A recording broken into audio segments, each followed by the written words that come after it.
clearly we see a great path to a minimum of 10% growth. We have given the guidance of 10 to 12.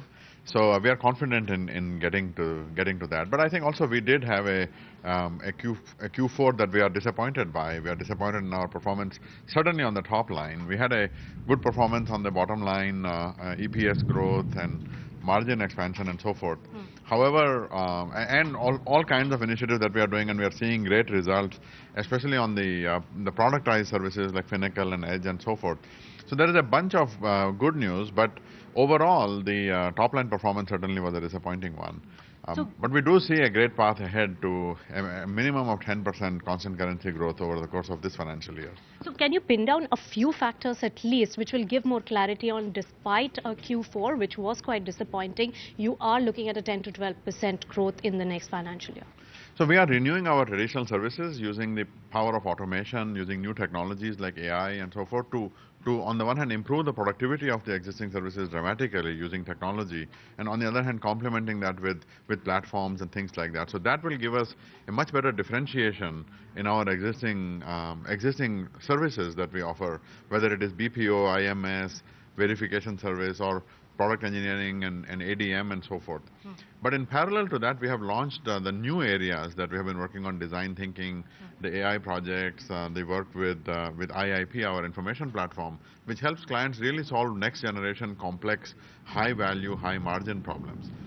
The new things are still very early. We have more than 250 projects or so going, but as a revenue driver, this will not become material for the next many quarters. So in the meantime, the revenue growth will largely come because of improving our productivity and improving our efficiency with using new technology in the existing services. Tell us, how difficult is this kind of a guidance to achieve, given that energy, telecom, rupee, all the currencies, of course it's on constant currency, but all these factors are still weak and there is no let-up in these that have really impacted your Q4? No, as Vishal said, I think we believe that minimum 10%, at least 10% achievement in revenue is possible.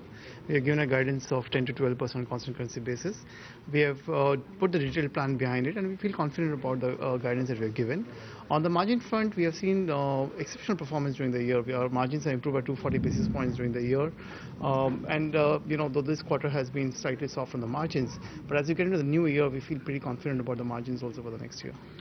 So Vishal, one more important aspect is your cash allocation and the deployment. Even though you have increased the dividend payout, 1:1 bonus has also been announced, but then buyback, special dividend, these are certain things which a company with over $5 billion of cash is what shareholders were expecting, and that came in as a negative. Anything expected in this financial year? I think you can never say never, but we did, as Rajiv has talked about, improve the dividends. We had done this recently. We did a bonus stock again a few months ago.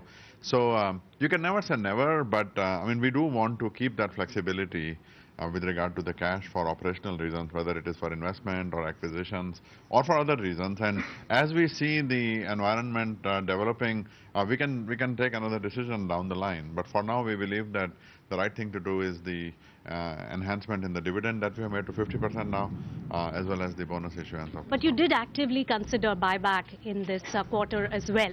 We considered all kinds of options, and ourselves discussed it with the board, but in the end, this is our conclusion.